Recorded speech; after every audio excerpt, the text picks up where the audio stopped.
I really want to know, do you have clones? Nobody wants to clone me. I can assure you that nobody wants to clone me. What is a carbon market and why does it even exist? There is a price attached to a carbon credit and it fluctuates. Who sets this price? How much they pay for that little portion is a function of how urgently and how much they need that. I could buy something from you bilaterally and one may never know how much I paid for it. It's a confidential contract. Is there any quality regulations of these carbon credits like we have it for hallmark for gold? It's a hot potato question.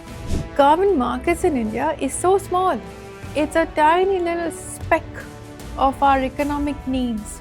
Our carbon markets have to be completely digitized. That's a given. I want to earn green points every time I do something green. And there would be a rating for people also who have more green points. In an ideal world, that should affect my tax rate. Voluntary credits are non-additional. Climatefinance, when we talk about, it's only for bigger corporates, not these smaller ones. What about India, the MSMEs? What is a climate finance buzzword, which is soaking a lot of capital today, but it's not having that impact that it should? Climate finance itself. What's the weirdest question you've been asked in a boardroom? How old are you? And what happened to that person? Working in government, private sector, or as intent founder, what scares you more? Founder, I have only just started, so I can't comment except on it's a daily roller coaster of emotions. Why am I doing this? Man, the number of times I've been beaten down is a lot. Hi everyone. Today, my guest on the show is somebody India knows as women who built electric buses in India. Mahua Acharya, former MD of CSL, which led the most successful program of electric buses and set more than 10,000 electric buses rolling on the city of India. She is also named among the most powerful women leaders in India. But today's episode is not about electric buses. We are rewinding to where it all started for her. Firstly, World Bank Carbon Fund Desk, and then to Seoul, South Korea, Global Green Growth Institute, where she mobilized $500 million fund for green infrastructure across 16 countries. At CSL, she also worked on Gram Ujla Yojana, which was financed by carbon credits and distributed millions of LED bulbs to rural households. Today, we'll be talking to her about carbon market and climate finance. What are these? How the money moves? And is this the next big idea for her for India 2047?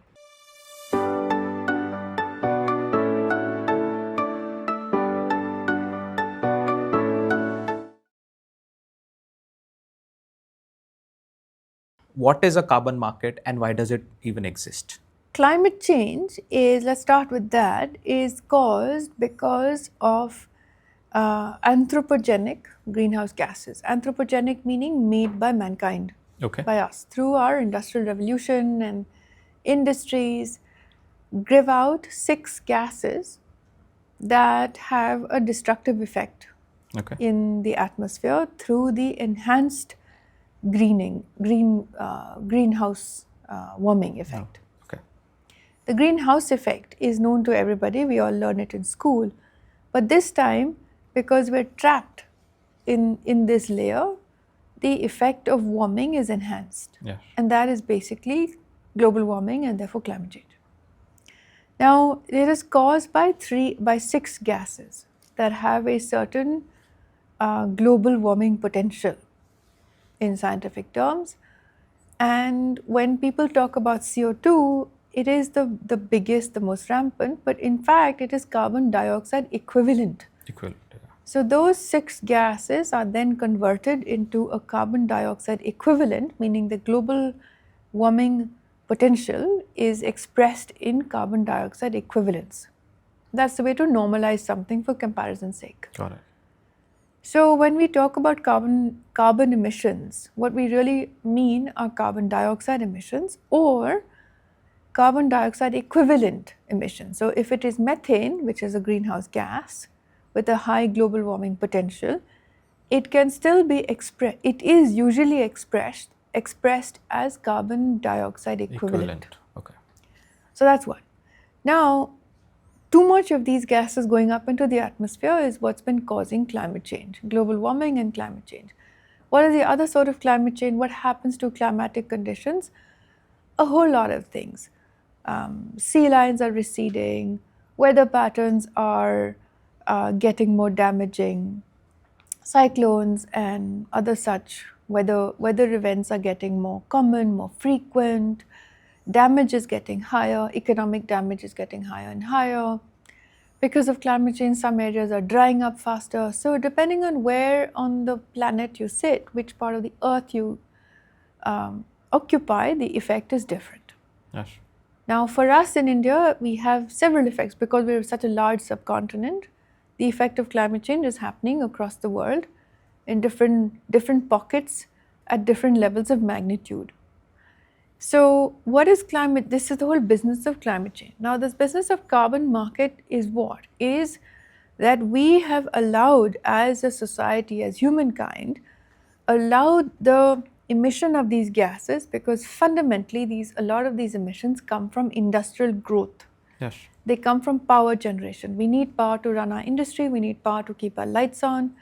And so all countries as they develop need this emissions. They need it. Okay. We don't have an alternative to it's a an lot output to the development that the it's an countries are. output. It's a necessary output to most development. Yes.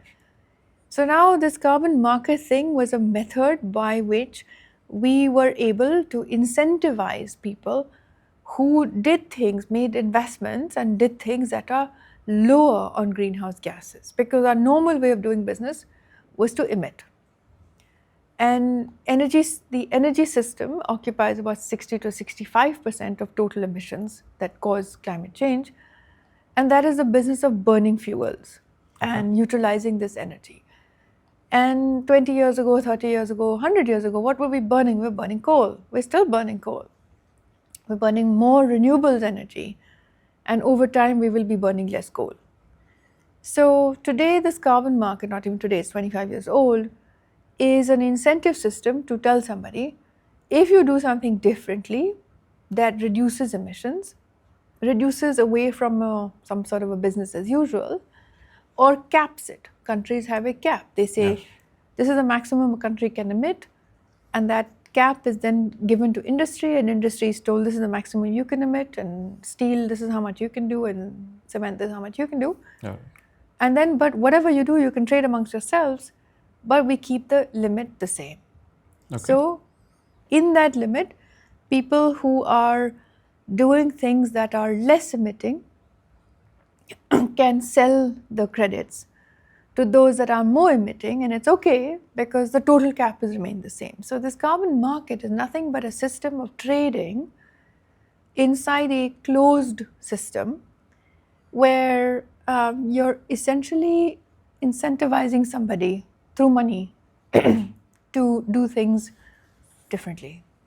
You've told us about how an organization can generate a carbon credit, but we've seen there is a price attached to a carbon credit and it fluctuates a lot. Who sets this price? Is that a buyer, is that the seller, or the intermediary, or the exchange that's being done? Okay. So prices in carbon markets are a function of the level of need for that carbon credit. Okay. The more somebody needs it, the higher they pay for it. That's just plain economics.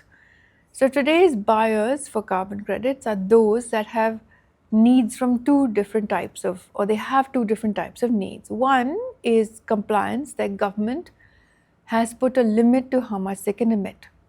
So in order to stay within that compliance, they undertake several activities inside their own factories or companies.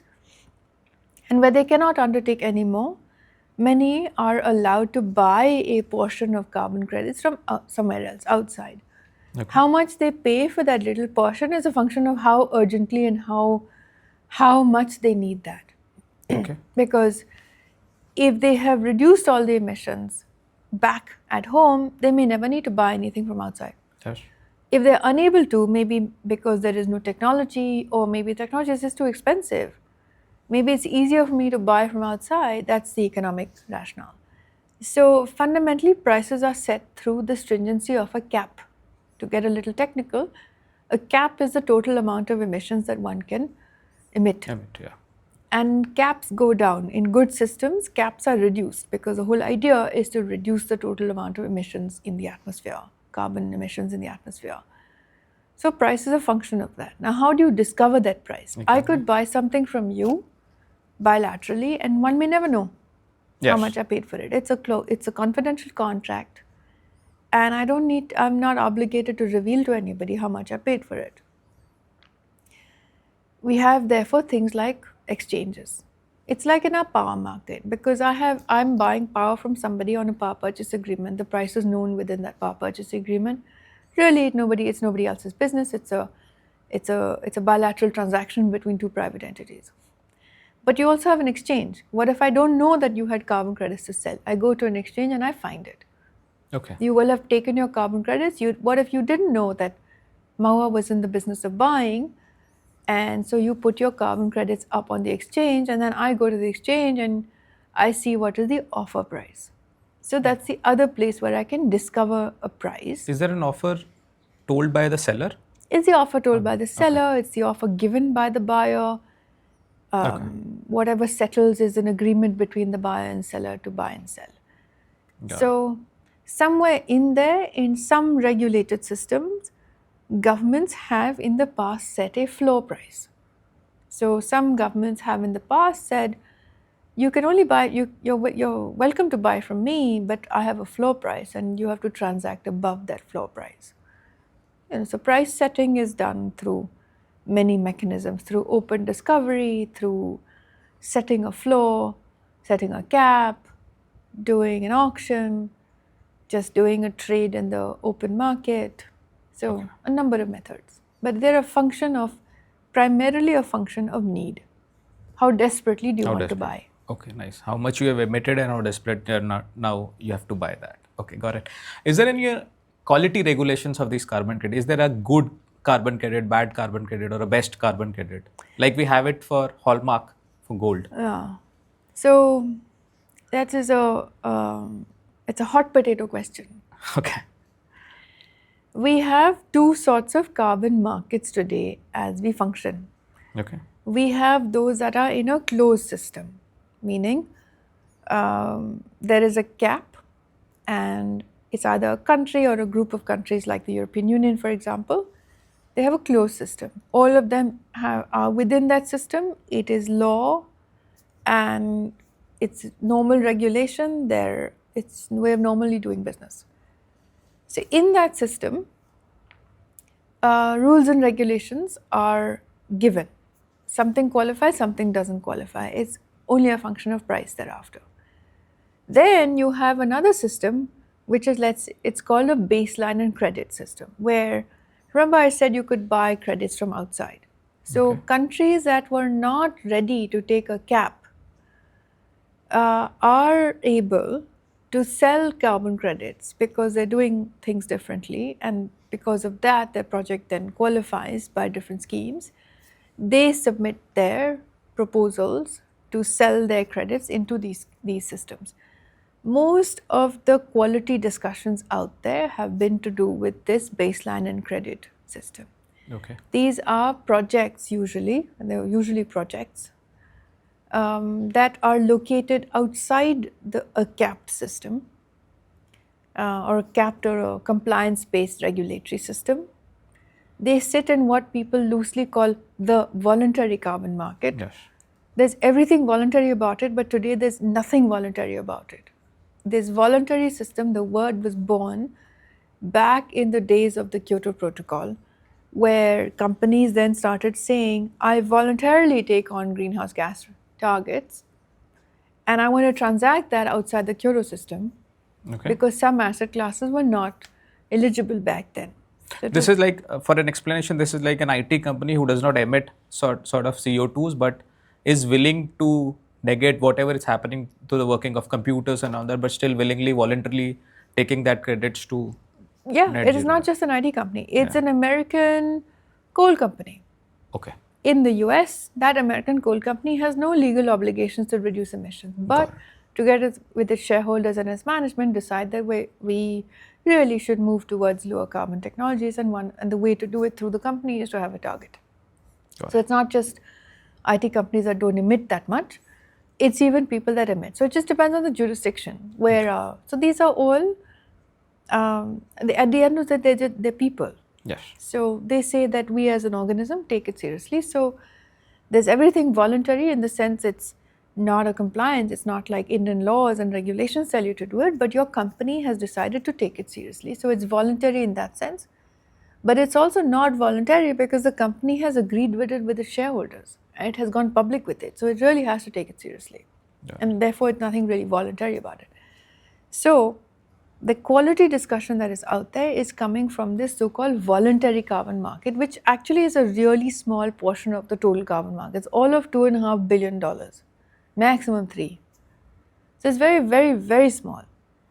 And a lot of the unfortunate criticism of it has been around anything between people's perception to actual rigging, to actual fraud, to differences of opinion, to no real regulator. One more thing, what is climate finance for our users? It started by money for climate change activities. That was the original understanding. Is that from the developed country to the developing nations? Then it became that. Okay. It became cash flows from the developed world to the developing world. But it didn't start like that. It started as money for green things, for climate change. So Very nice. literally, as the phrase says, climate finance. It then became that. That Okay. developing countries said, look, you're the guys that created this global warming problem. I still have a lot to develop, which of course they do. So you pay me. And that became this climate finance understanding today largely in the UN system. It's payment to them for their transition to more greener. For their side. transition to greener is the current prevailing understanding, and that it's sometimes often understood further as free money, meaning grant money. Okay. It's not loans but grants. It could be concessional and so on and other things, but it's really financial flows. It's that's the sort of the angle it has assumed over the years. You're stepping out of your house, walking through the streets of India, maybe paying up for your breakfast when you're roaming around. What change do you see in this country that day? 2047, let's say I'm in Delhi. Since we're in Delhi right now, I want blue skies well before 2047. By then, I definitely want a lot more trees, and I know Delhi is capable of it because we have a lot of trees already. So I definitely want many more trees. I want to be able to walk outside with my son by then, who will be grown up.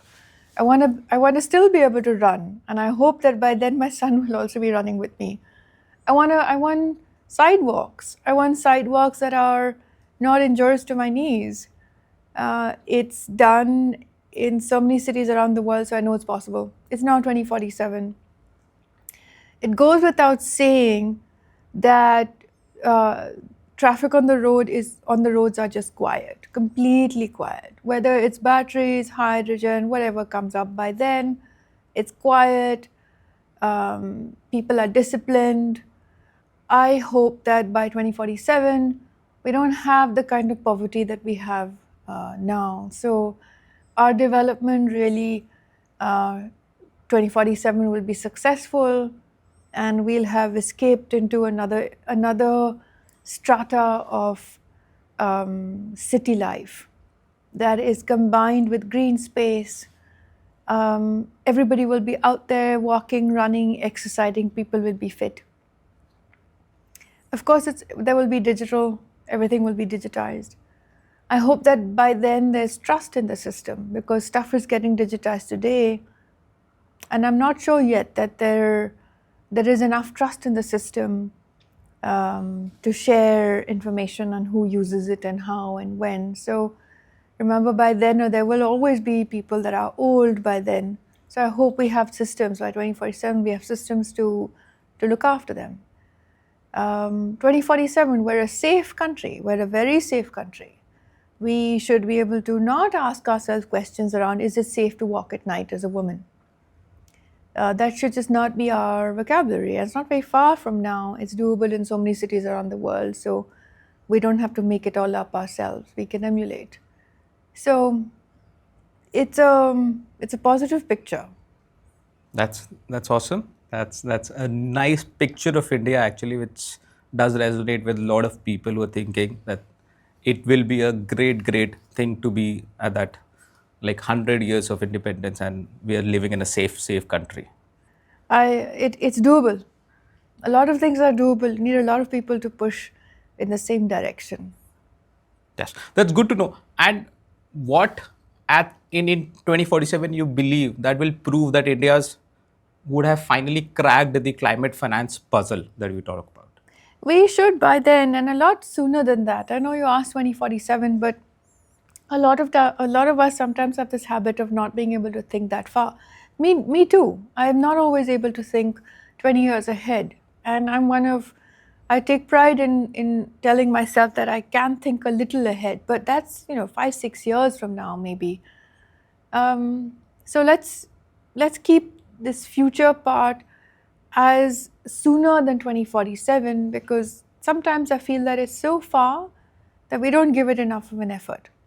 It's a bit like when people ask me for a meeting that's 2.5 months down the road. How many times do I say no to them? I always say yes, because my diary is all likely it's free. But likely I don't have anything else already planned. By then I'm not thinking that far, 2.5 months down the road on a meeting on a Wednesday, 11:30 at that time. So it's a bit like that. So I do want to be able for us to achieve things sooner than 2047. That's one. What does the country then look like in terms of finance? We should really, well before that, start financing things that we want. We want as a country to get greener. I haven't met anybody that doesn't want a cleaner and greener India. Nobody. I can say that repeatedly. But it doesn't mean our financial systems are moving in that direction. And I understand financial systems are linked. I understand it's a global issue. I also understand it will take time. But I do want to many times say that this is not an individual issue. It takes a whole society to push in a certain direction. It takes a whole number of institutions and multiple leaders to push in that direction. So we should be able to fund things that we want. We want greener cities. We want cleaner cities. We want more renewables. We want more technology. We want better habits. When I switch off my lights, something as basic as that, I should definitely be by then able to talk to the grid. Today, I have that discussion with my peer because my peer is technical.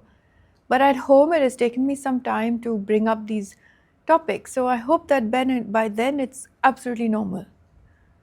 I hope we have systems that are a lot more local but globally connected.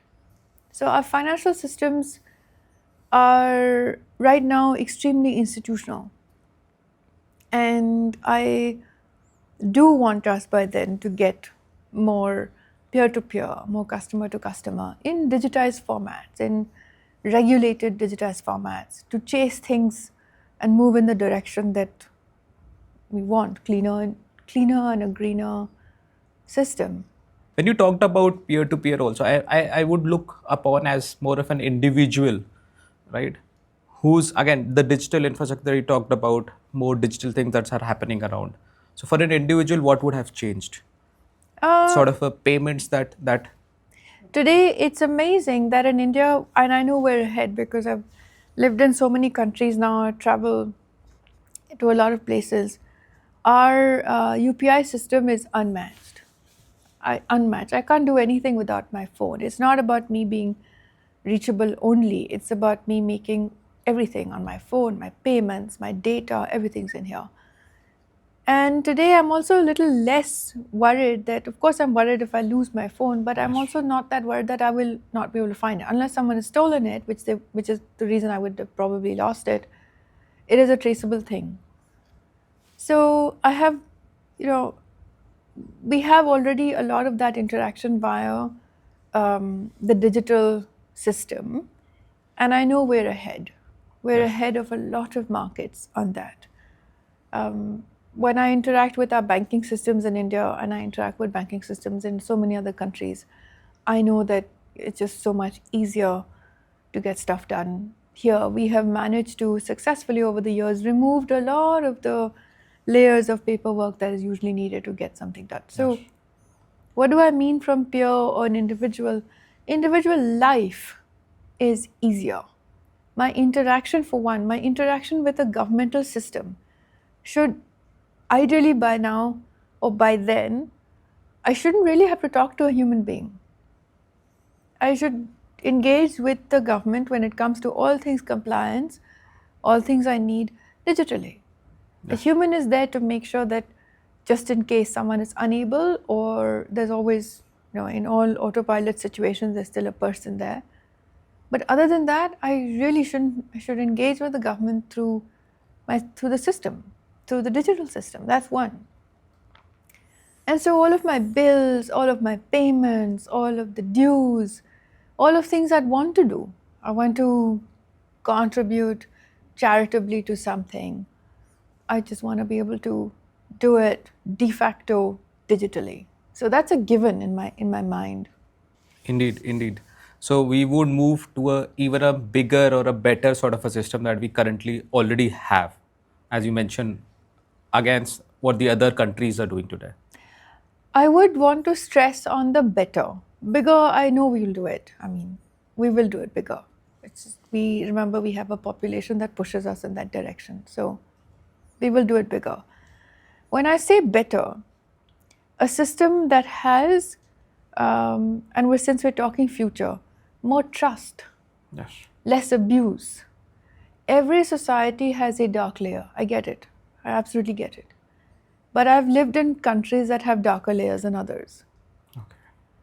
So the downside or the fear of anything digital and the public or your data, your information, your money, your habits, your life is at the availability of others with a Machiavellian mind. And that is a worry. That's a worry. It's a worry in our system today. We have hacks, we have leaks, and I know we have it all over the world. I know that's what the critics will say. But I have lived in societies that there's a much greater level of collective and common trust. And less abuse.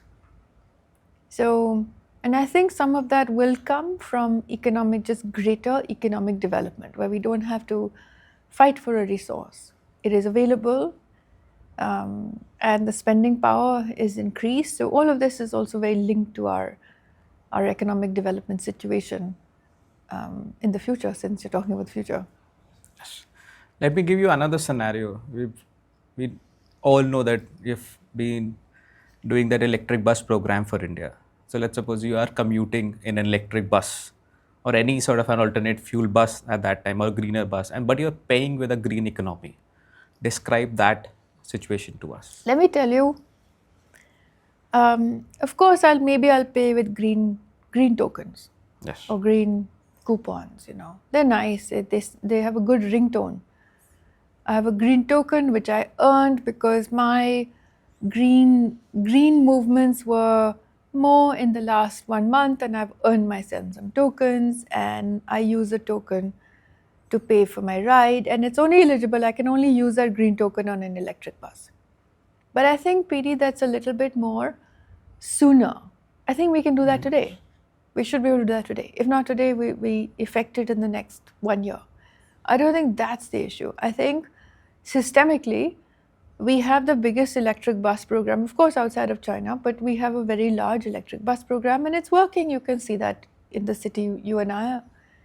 Now, in order for me to use the bus, it's a very comfortable ride. I've tried many of these, and I will accept that I'm not a bus rider. I do drive. But I have seen these buses. I have used the buses. I've used them repeatedly since putting them on the roads. The way to get to the bus stop, the means to get to the bus stop, the waiting at the bus stop, the dust at the bus stop is a deterrent, is an absolute deterrent. And for as long as we have those deterrents, we will never be able to move the population towards public transit. We have a mindset issue in India. Not every strata of society wants to use public transit. We don't have that problem when we step out of India, and we're quite happy to use public transit, the metros, the buses, and other forms of public transit. But we don't do that in India, and I think it's the inconvenience factor. I don't think it's a social stigma issue as much as the inconvenience factor. We have a metro, and we all use the metro. You want to go from here to somewhere else or here to Gurgaon, it's just much faster to use the metro. It's a completely comfortable ride, but the entry to the metro is also nice. It's air conditioned, it's clean. Yes. So I think it's a very basic requirement that, and I know it's hard because we tried this and you were there. We tried to do so many things when we were putting buses on the roads. We tried to fix the lane. We tried to fix the drain next to the lane. We tried to fix the bus depots and everything. But we still managed to put, and we did more. Delhi did a lot more than other cities. But the inconvenience factor is there, I think, throughout the country. Sure. So since you brought up buses. Is that something that will change by that time, do you think? We will have to change. I think this is where our citizenry has to be loud and push for it. It has to change. It has to change. It will not come spontaneously because it's not easy. We tried it. It's not easy to deal with 5 different institutions at the same time and to make the timelines work. It's not easy. But of course, nothing is easy when you want to make systemic change. Agree. And we will talk about these, how do we reach there in our next segment. But before that, I would like to know one more thing from you. Let's suppose, again, we are in the future right now, and what's an headline about green funds, climate, carbon markets, or climate finance that actually brings you a smile that day?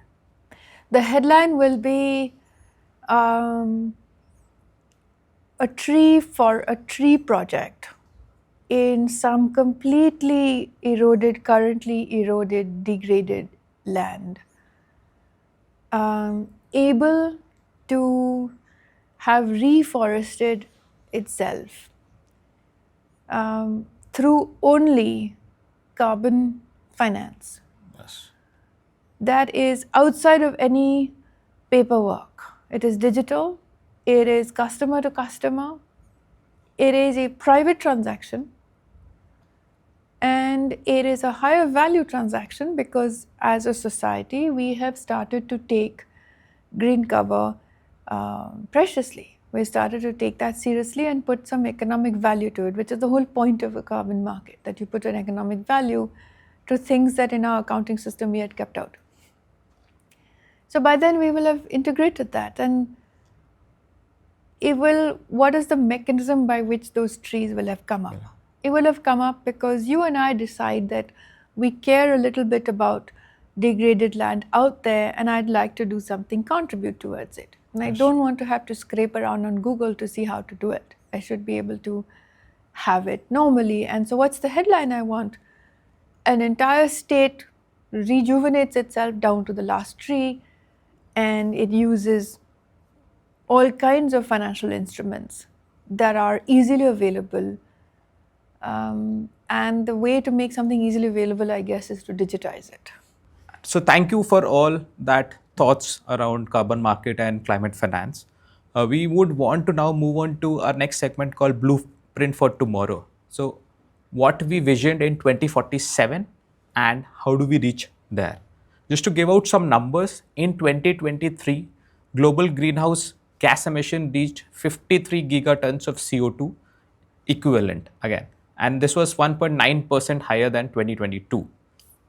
India was the 3rd largest emitter of greenhouse gases behind China and US.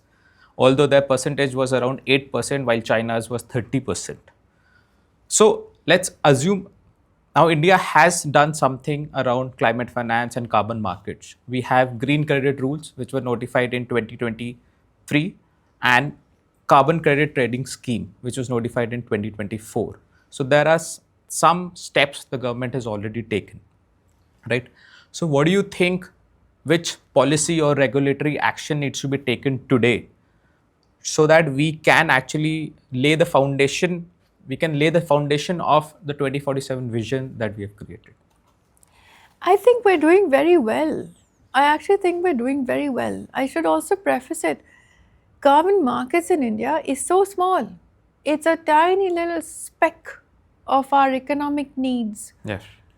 that is moving to greener economic needs. It's a tiny little speck. And in that speck, yes, we talk about things that we should reserve for money coming in from carbon markets. But it's a very small little piece.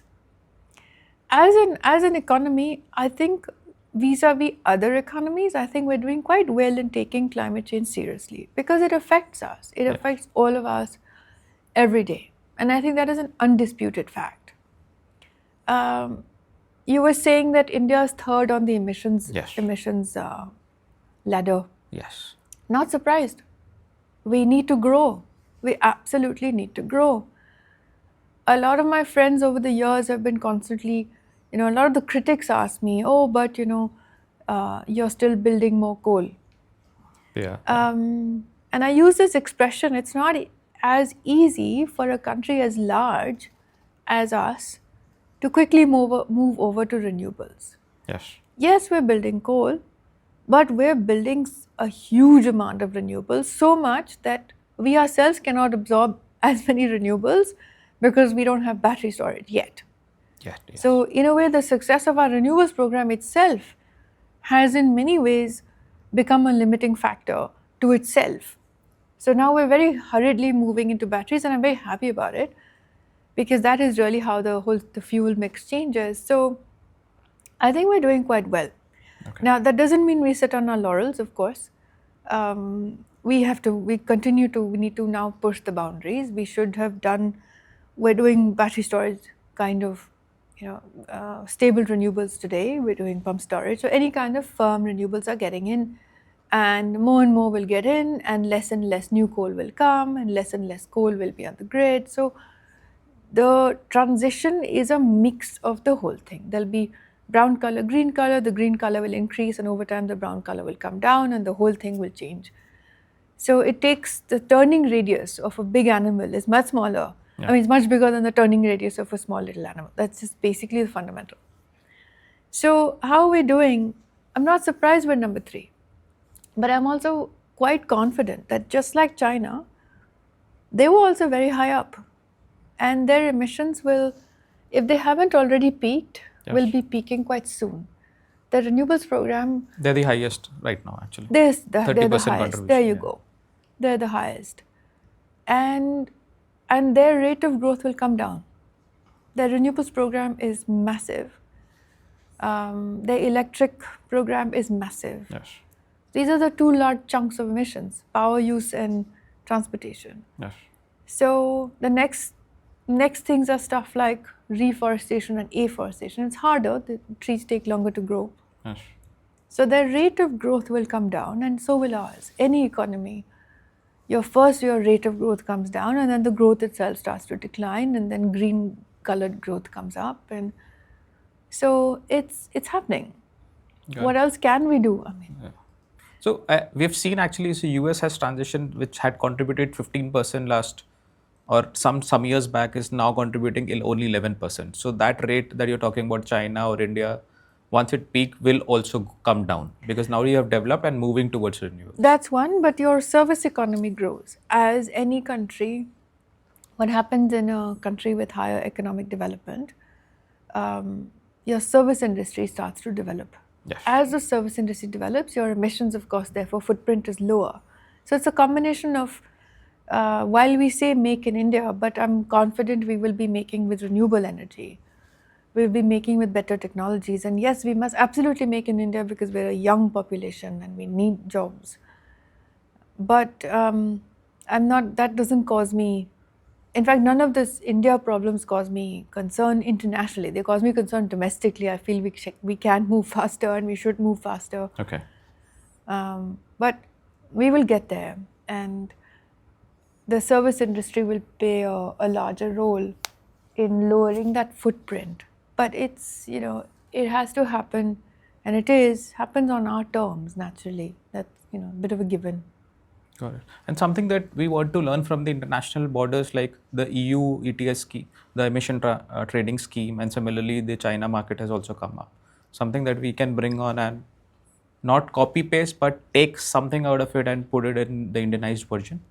So nothing stops us from looking around anywhere else. Doesn't mean we emulate it, but we should be doing it. We should put, when we were designing the bus program, I spent a lot of time, and so did all of us, spent a lot of time evaluating how other countries did it, what kind of models they had. Yes. And then we ended up making something that worked for us. It was a totally India customized program. Yeah. So similarly, nothing stops us, and we do it, and we should do it, and we should do more of it. Learn how others have done it, evaluate it. If they're ahead of the curve, learn what mistakes they've made, learn what's good. If they're not ahead of the curve, then it's really up to us to make our own mistakes. So, by all means. However, a carbon market is certainly for us a small means to the energy transition, a small one. But it's an important lever because it's one of those levers that penetrates its way down into pricing, into distribution, into transmission, into generation, into energy efficiency, and down to the consumer. In the power system, it has the potential to have levers all the way down to the consumer. Today, we don't have that. Okay. Today, it's in a fledgling state. We have an architecture for our carbon market. Unfortunately, yet, it does not cover our power system. And so we must really move that carbon market system to also cover the energy sector. The energy sector, basically. Yeah, it is 60% of our emissions, right? So it is, I realized that it was not there at that time because our companies have renewable purchase obligations. Anyway, I get that because that's a learning phase. But thereafter, it has to be integrated. So, but it must always be put in perspective. While a carbon market is a necessary instrument, a really good to have instrument, because why would you not have this instrument? And why would you not put a value to integrating this carbon instrument? Why would you not give industry the chance to play in a market?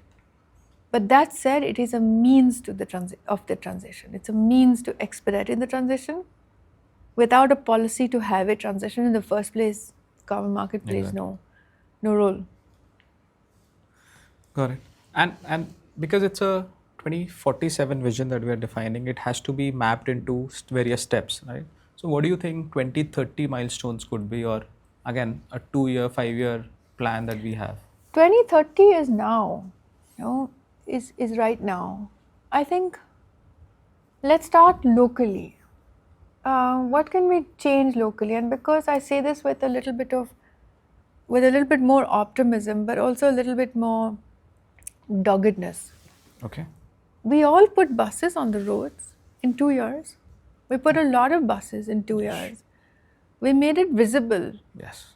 It's easier to make change when something is visible to a person, to a consumer. So we have done it already. Why in the next 2 years we've got to saturate now? Our big cities are just saturated. Full stop. Yes. And if that means putting all hands on deck to figure out what to do the old transport and what to change, what not to change, how to remove, how much to pay, I think it can all be done. There's no dearth of intellectual capacity here. Okay. So that's in the next 2 years. That's 2030, 3 years. So it's completely doable. By 2030, for sure, we should saturate our big cities on the transport matter with electric. And I don't just mean buses. Okay. Whatever else is there, in the next few years, got to move them out and change over to electric. It's a technology that is affordable today. It is in use. And our fears around electric are also coming down day by day. So that's a very short-term vision for the cities. What would our energy system look like in the next 2030, a few years from now? I really want my distribution company to talk to me. I think we can do that in the next couple of years. I wanted to tell me when I should switch off the washing machine and when I should switch on my car. I charge my car at home. I want you to tell me where is the cheapest point that I should switch on, that I should charge my car. I know what it is because I work in the sector. Yes. But But not everybody would know that. that's not how it's supposed to be. In the house I live, there are 4 other cars parked. I'm the only electric. Yes. It's not like they don't want to move, they just don't know enough. Why not? That is entirely doable in the next 3-4 years. Entirely doable. Nice. Just make the system more smart. Make the system smarter. Make the Energy system talk to me. Deregulate. Okay. Deregulate. Make the system talk to me. And it will earn itself more electrons through this optimization between people. And it might be cheaper for that distribution company to not constantly buy from outside, because who knows, there's extra energy floating around in the system. Okay. So unless you try it, you'd never know. So I want to be incentivized to when it is cheaper. I want to be incentivized to when it's green. I want to do that. I want to feel that if I have an electric car, I want to be confident that I'm buying from green power. Right now I'm buying from the grid. And I don't want to get into a technical discussion every time. Oh, but our grid is moving to electric, into green and so on. That should not be a technical discussion. These are consumer matters. On that, because you talked about an individual now getting into this green stuff, how do we see that? How can we actually envision a future wherein the organizations are not bound for these carbon credits, but an individual is also getting some carbon credits for doing all these green things? Even if let's not use carbon credits, because there's a certain meaning for that in the international lexicon. Correct. It's an incentive. Yeah. It's a green point. Green point. Yeah, let's call it a green point. I want to earn green points. A green wallet. It's a green wallet. I want to earn green points. I want to earn green points every time I do something green. Yes. That's the first step in changing something is to make an incentive of it. 101 of economics. People respond to incentives. Yes. I will be that person. If there's an incentive to move somewhere, I will probably move towards it. If there is a legal obligation to do it, I will do it, but not out of happiness. I'll do it because I have to. Got it. So I want for us to have things like green points. I want to be able to trade those green points for something more green. I want to be able to have a system that allows me to store green points in my wallet. I want to have a little competition with my son back then, who's got more green points. Agreed. In the next few years, he will have a phone. I don't know, not hopefully, but he might probably end up having a phone. Sure. So I want that system. I want it to stop being technical. At this point, it's in specialized circuits. Things that we want out of a greener society, moving to 2047 where we started, will not happen if we keep these conversations inside technical rooms. Agreed. So every individual will have to understand this for us to reach at that stage. Yeah. And how can a digital public infrastructure, I did talk about this, a UPI sort of a thing can help. Again, when we're talking about green points, maybe somebody, even a farmer in a country like India, should be able to utilize that. Absolutely. We have managed to get our UPI system down to every farmer because our phones have managed to reach every person in a village. And we've got that. We've got that connectivity that we didn't have so many years ago. Yes. So we've really revolutionized ourselves in that sense. Now what do we do? Now we push the incentive through. This, not much as when the Prime Minister announced this thing called Life, I was one of those that were very excited because I felt like, this is the beginnings of my green point thing. Okay. It is, and it appealed to me at a very basic level. I grew up being told to switch off the lights. I think like all us Indians, we grew up like that. Yes. Like all us Indians, we grew up not being told, don't trash that plastic bag, it can be reused. Yeah. So small basic stuff, like extremely basic. So this green point thing that I want, when this Life announcement called Life came along, I remember getting very excited, thinking, wow, maybe this Life thing will be connected to my UPI system, and maybe I'll just get Life points. Very nice. for leading a cleaner life. And it's of course very easy to dream about these things, but also not that difficult. I mean, it must have been very easy to dream about you and I getting connected to do a little transaction right now. Exactly. On our phone, and not have to go and write something in a bank and wait at a teller and a grill in front of it and a big long line. So we just now move towards, can we overlay, and I know there's work going on, it's still extremely technical, but I know there's work going on in there to use our UPI system or to build digital public infrastructure layer that connects individuals, not just through the banking thing, but also in our life now. I use small l, just normal life, that we transact on energy. We do transact. We could even transact electrons. We transact things like green points. Yes, of course. We transact green energy credit. Credit, I don't mean carbon credit, but I could have had a store for green energy and I would probably have bought it and then I might sell it to you because you want to buy it. And there could be a rating for people also who have more green points. In an ideal world, that should affect my tax rate. Yeah, exactly. That's how it should be. Because I hope our tax people are listening on that one. Sure, thank you. We'll move on to our next segment. It's called Reality Reboot, where we do a segment where we do myth busting and discuss hard truths. Right? We've talked about a lot on carbon markets, right? And you did talk about India's carbon market is also low in that matter, right? Critics claim, again, it's the critics that claim that voluntary credits are non-additional, right? Can you actually talk about any projects in India which is actually doing some good and reducing the emissions? Absolutely. I mean, nothing is with a broad brush. Absolutely. Not everything is non-additional. In any system, in any sample, there's always things that are less good and some that are better. Yes.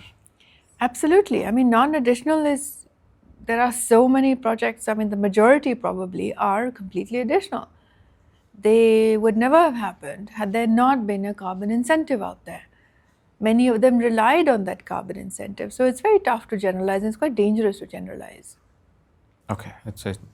Okay. And do you believe, and it's a question from a lot of people, like climate finance, when we talk about, it's only for bigger corporates, not these smaller ones. What about India's MSMEs and smaller companies that can be? We have a structural obstacle in reaching them. Okay. They are all eligible. They're all eligible. And this is where I think a lot of digitization is helpful and even to the point of necessary. It's hard to aggregate them. It's hard to reach them all one by one. Until we have structural aggregators, transaction costs will be very high and they will also not be able to discover how they can access this instrument that's out there. I mean, over the years, there's any number of requests I have gotten over the last decade and more. Little companies saying, I want to access carbon credits, and they absolutely should. But the transaction costs just don't make it worthwhile for them. We've got to remove that layer. Okay, but in the future, that might just get removed and they would also be part of this. They can be. It won't happen until we deliberately make an effort of making it happen. Our carbon markets have to be completely digitized. That's a given. We should really not be engaging with, and I've said this before, with almost no human being in between. Okay, so, completely digital. Yeah. Okay. And what is a climate finance buzzword, which is soaking a lot of capital today, but it's not having that impact that it should? Climate finance itself. Okay. It has a lot of, there's any number of workshops on it and there's any number of meetings on it. Okay. So that is, okay. So there's a lot of fun that's going on it, but no impact. There's a lot of talk. No, there is impact. There's a lot of talk. But there's a lot of talk. There needs to be more. It's like more of consultations again and again happening. There's a lot, yeah. There's a lot. No results, no actions, no outputs coming out. Less results, less actions. It's not easy to do. But there's not enough. I think sometimes there's not enough accountability in these common systems. Okay, that becomes a problem. We also I'm talking about an international regulation here. The Europe Union that has come out with cross-border adjustment mechanism, Yeah. right? Do you think it will impact India's steel industry? I just want to quote a number here. When we say in 2022 was 27% of India's iron, aluminum, and steel products worth $8.2 billion went to the European Union. This is, and there's a data from the government directly. So, do you think this regulation will impact our industries? Yeah. Or, Yeah. or I mean, would you say that it is a good boon for us, not a threat, but it's a catalyst? Maybe this will help us improve. I think we're doing already a lot. Will it affect us? Yes, but we're already doing a lot. What we'll need to do is, because we have this regulation that's upon us and it affects our exports, if we just were better at capturing the many ways we have already integrated climate change concerns into the production of our steel unit. Okay. And we have, including all the way down to a cess for coal and the energy that is being used for that production of steel, and if we combined everything, the bill would be less at the border. So we've got to just become a little bit better at putting the full package. Okay. We have had a greater renewable energy program than many other countries for a long time. And we've had steel efficiency, certainly for steel, we've had efficiency improvements for a long time. Many of our steel plants are actually quite efficient. That said, we hit upon this tax or this bill on the border on the other side. So one is, I think it will force us to organize ourselves to represent our own data better, because we have been doing a lot. Second, will it help us improve? It should, but not at the detriment of anybody's competitiveness, because we have a very serious commitment back home as well. So it should, but it shouldn't also affect one industry versus another, right? I mean, it shouldn't affect our competitiveness. Got it. And there's another sort of question that have been asked by a lot of people. Again, so there are various types of carbon offsets that happen. One is the removal, the reduction, and there is an avoided emissions. Yeah. Which is more on that you earn offset while you're protecting a forest, for example, that it will not be cut down from deforestation. But there have been cases wherein it was discovered that these forests were never in a situation to be harmed. Nobody was anyways not cutting it. What are you doing with protecting them and earning something out of it? So I sit on the board, I chair the board now of an avoided deforestation accelerator, let's say. We created this, a small group of us during the COVID lockdown years. And pleased to say, we're now the biggest entity in town. Okay. We're a not-for-profit organism where we use carbon credits, not because they're carbon credits, because it is a mechanism out there, and it is probably the only mechanism to channel money. And in this case, we're channeling money to forests that are at risk of deforestation, one way or the other. We have been transacting these contracts between sovereigns, and private entities, because they're the ones who want the carbon credits. So the money goes into a sovereign entity to protect those forests which are under threat. Now, that said, goes back to sample size. There's always some portion of forests around the world which are not under threat. Yes. They are under protected lands and so on and so forth. That is just good integrity and proper business. You don't target those areas because they're not really your candidate. Yes. So it is our only way to keep forests standing. We could not do it in the UN system. When the Kyoto Protocol was born, we could not put out a system for protecting forests from deforestation. And because of that, a number of us got together back then. And we have this organism today that trades in fact, millions of dollars, transacts in millions of dollars. Okay. And it's the only way to I can't think of any other instrument that countries can use to incentivize avoiding deforestation. Okay. So it's more of a monitoring that's required. It's a lot of monitoring. Technology has a big role to It's a play in good it. way of getting offsets, but yeah, it's the monitoring that's missing. Yeah, it's a wholesale way of getting offsets. The monitoring is, of course, monitoring is required. But these are very large tracts of land where you don't send human beings to do surveys. I mean, you do that as well, but you don't rely on that, right? You do digital monitoring, and the whole monitoring system, it goes back to, digitizing a lot more. So today we're using sampling and things like that, but Okay. So it is happening. It might just get removed someday. it's happening a lot. We're definitely the largest entity in the world now. Okay. We're 5 years old, and we're the only only people working at scale. It's a not-profit called emergentclimate.com is the website. We'll now move on to our next segment. It's called Origin Spark, where we talk about your story, right? What Mahua Acharya is.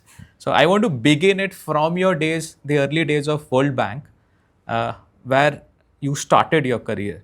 So what's that first 2 a.m. crisis that we call that happened at World Bank for you? What was that? Who stepped in for you? And what impact did it leave it on you? I love your 2 a.m. crisis. I should tell you that I'm one of those people that sleep at 10. Okay, And I sleep right through the night. So I will rewind. I got into the business of carbon markets back then because my dean in my graduate school, I went to him and I said, I want to do something that, I don't of course recall the conversation, but it was very clear in my mind that I wanted to do some environmental work that involved markets. And he said, you have a choice of working on climate change or you can work on water. Okay. Water has private companies involved in delivering the water to you, but it's not priced well.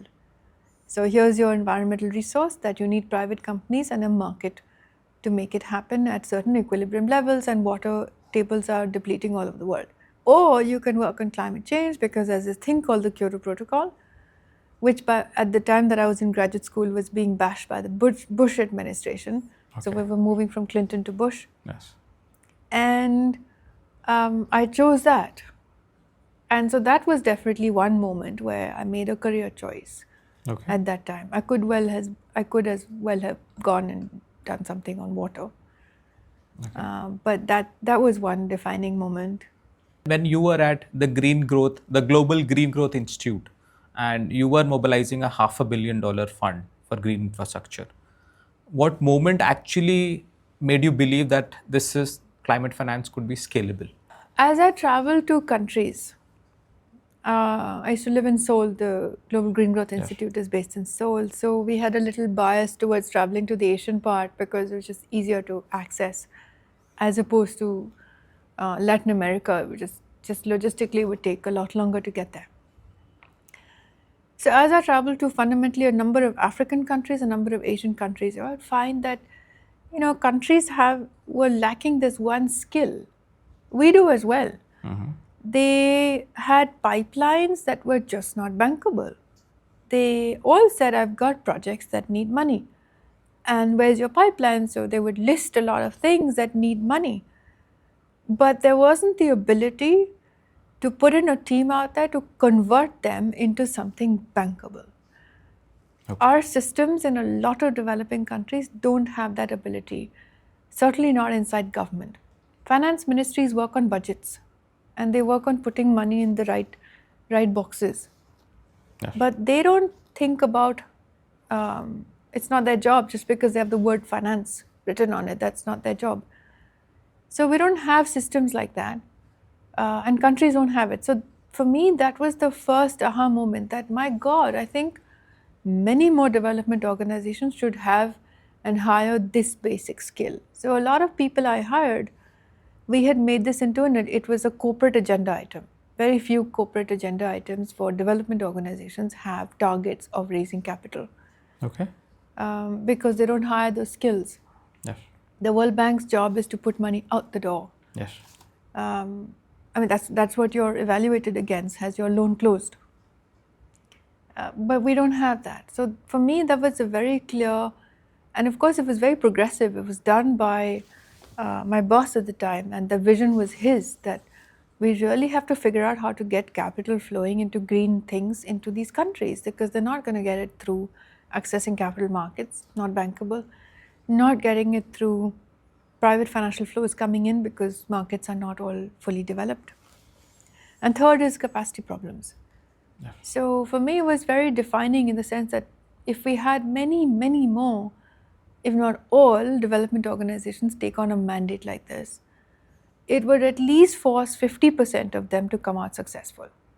Oh. And that said, it was not easy. It was not easy for me to hire people with financial skills because we were a development organization. We were not able to pay the kind of salaries that they were drawing being in big banks, being in investment houses. Yes. So to get that kind of skill around creativity and designing something from scratch is a very precious skill. You have to appeal to the passion of people to show up. And we did it, but it was not easy to do. That said, it is doable, completely doable. Of course, nothing impossible. It's never, nothing is impossible actually until it's done. Oh, yeah. Okay. The eBus program under CSL that you led, right? And you've been the main architect of this in India. Do you think one thing that you wish you could have done differently? It's a successful program, no doubt, but still. So I do want to put in one thing. Of course, I led it, but I didn't do it on my own. No way. And a lot of people keep asking me, but you led it and it was your brainchild. Could be. I could have led it. Of course, I pulled everybody together and I spent a lot of my energy doing that. But no large program is one person's job, one person's doing. I had, and you know this very well, we had a lot of involved people who gave a lot of time and effort. And so I relied on this crowd that got it done across the ministries, across the states. To your question, what would I have done differently? I was very clear. I would have digitized things. I would have just digitized the payment system. Okay. I should have done it. We thought about it back then, but we didn't have the time to design it. Me not being a technology person also could not lead that because I didn't have a script in my brain. I reached out to companies. I reached out to very large companies. Maybe that was the problem, that the companies I reached out to, we all reached out to, were very large. We were having to inform them. And based on that, they were coming back. And so we were losing time every time that happened. And you know very well from your time in the government of Delhi, you have a small window when the political leadership is aligned. Yes. And you never know when those seats change. Yes. And it's in everybody's interest to make progress while people are in the right seats because they're with you. Yes. And then it becomes difficult after that. You lose time. It's not like you will lose vision, but you lose time. So I think that is one thing I should have done. I would have done differently if I were able to rewind. I would have done the payment system. There is a big fat contract which is many hundreds of pages, and that should not be it. Is it happening now?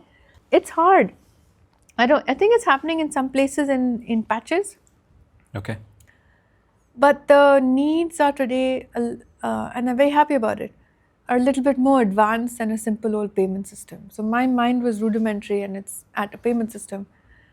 But really the needs are, to give you an example, Delhi needs about 350 or 400 megawatts of power to power just its buses. Yeah.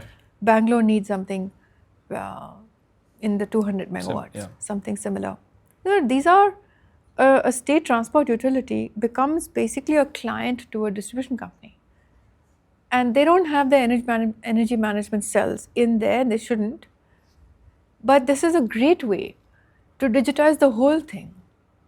And by digitize the whole thing, I mean system-wise. State transport companies today use a whole lot of routes where probably they don't need all of them. Okay. If our systematizing was digitized, we might have been able to, and we will be able to, maybe shrink the number of buses that are needed. Just because you're optimizing on the capital expenditure. And so similarly, you will be optimizing on the energy need, because I could be talking to the grid, I could be earning extra electrons from somebody's not using them. I wouldn't need to buy that extra 300 megawatts. Okay. So I think the needs, and this certainly came from one discussion I had recently with a transport utility, Okay. where it emerged through conversation that they at least had 15-20% more routes than they needed. Wow.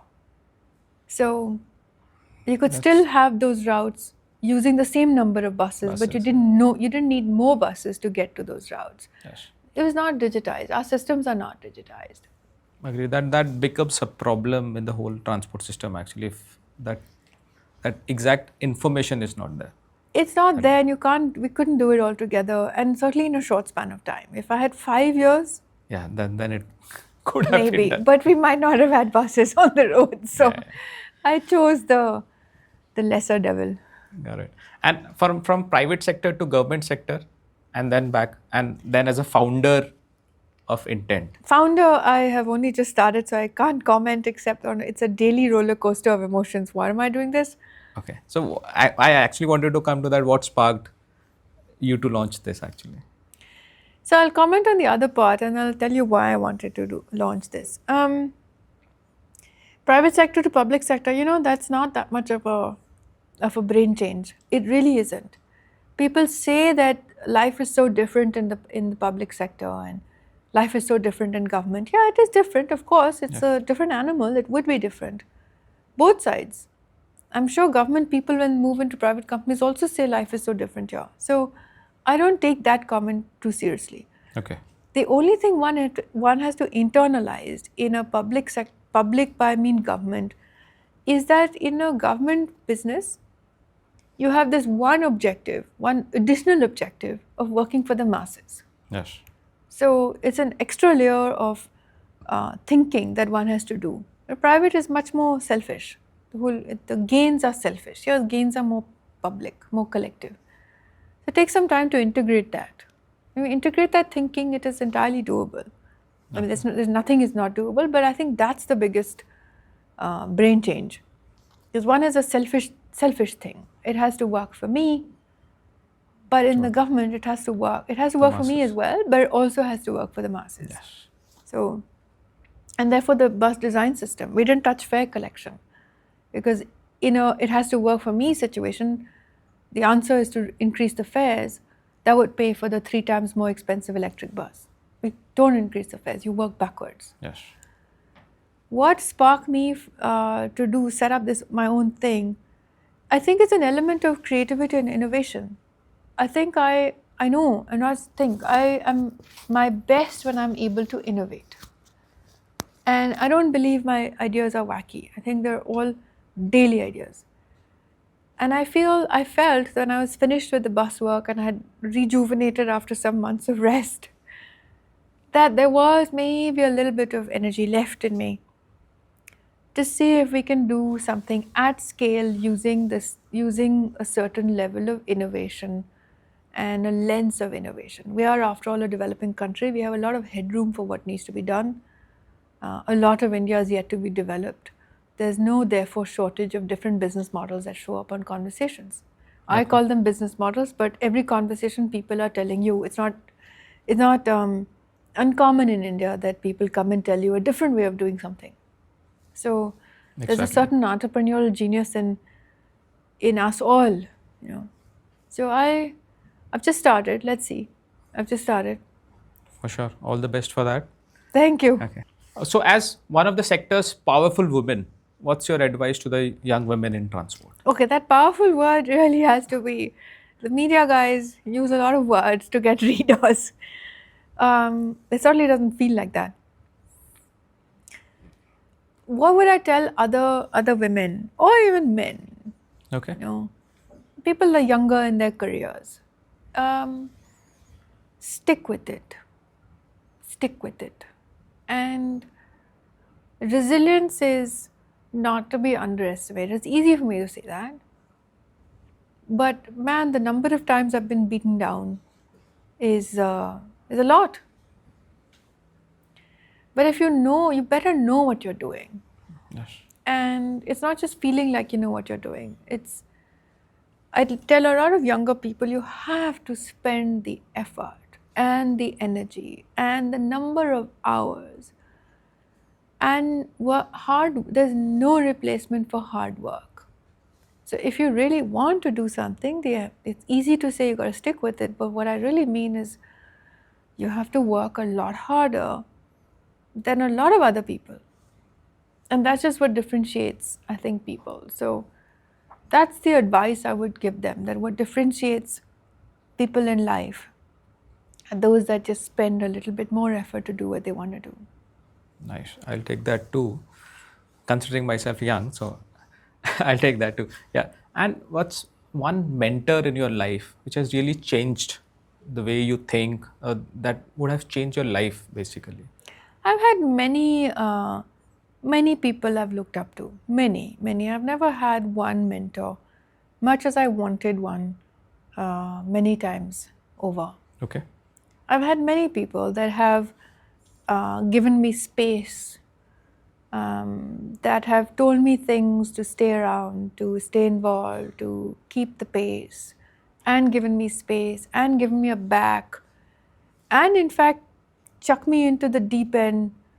At that time, I wouldn't understand why I've been thrown into the deep end. Now, so many years later and that much older, you can see I came out stronger. Did I get burnt? Yeah, in quite a few places. But you just come out stronger. Yes. So I've had many such instances, including in the government. I mean, there were many conversations where my takeaway was, of course, what suited me. But there was a whole different way of looking at it. Would you like to name somebody?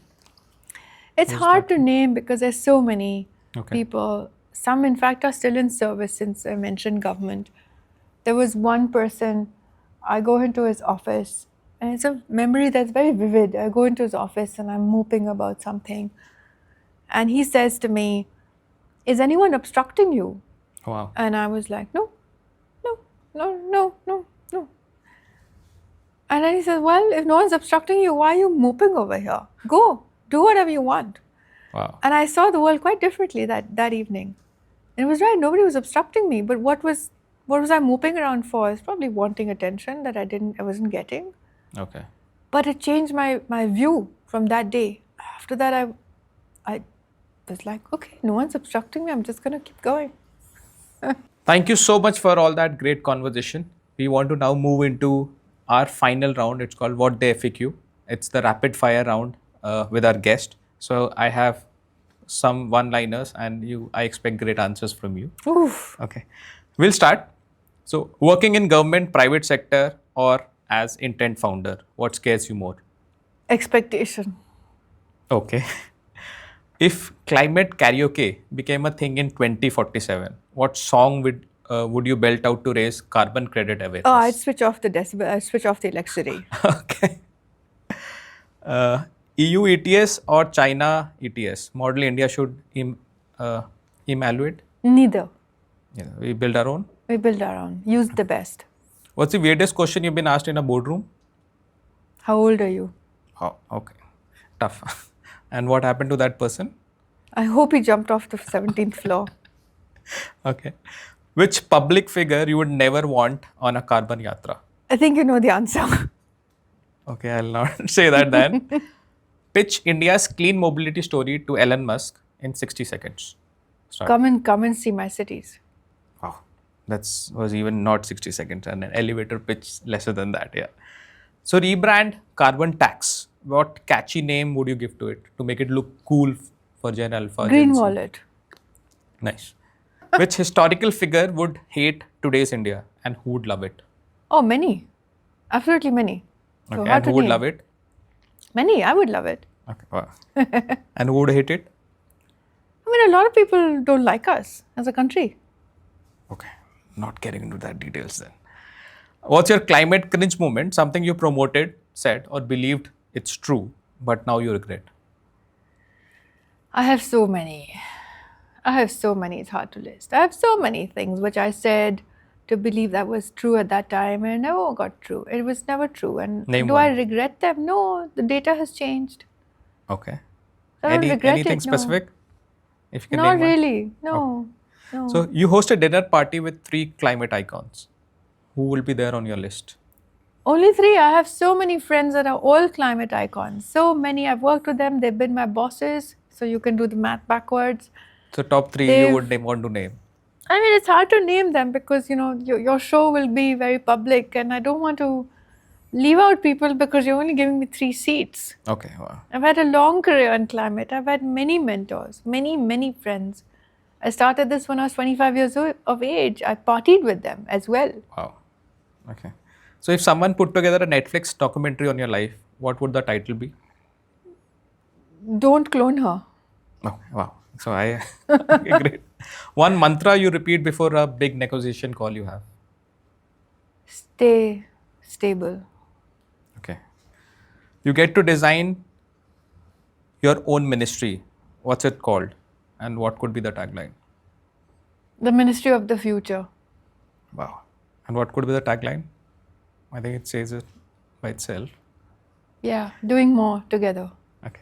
One thing about Indian bureaucracy you admire, but would never admit at a conference. I admire many things, all of which I admit. So I admire many things of the bureaucracy. I mean, their simple ability to to absorb and work on just so many things, from pharmaceuticals to horticulture to transportation to rocket science. It's just, they can do anything. It is amazing what the human brain is then able to do and what they're able to deliver and the good ones, the ones that are really good, their ability to excel at each of them. I mean, that is really admirable. Nice. And you are Minister of Finance for a day. Which budget line does you zero out, and which way do you explode? What would I zero out? Several budget lines I would zero out. Oh, there's a lot of fat in our systems. And what would I increase? I would increase financial flows. What if we flip the script and let a 10-year-old design a city? What do you think they will do that? We can talk about your son redesigning the city. They would have, I don't know, Peppa Pig bouncing around. Okay. So let's not give it to a 10-year-old. Okay, great. So it was a nice conversation with you, Mahua. Thank you for your time, and it was very nice hosting you at the show. Thank you so much, and well done. Okay. Good luck with your others. Thank you everyone for watching this episode of What's the Vision. If you really like the conversation that happened with Mahua, do like it, do subscribe the channel, the What's the Vision, and keep seeing us. We'll come back to you with another expert in this field in our next episode. Till then, thank you.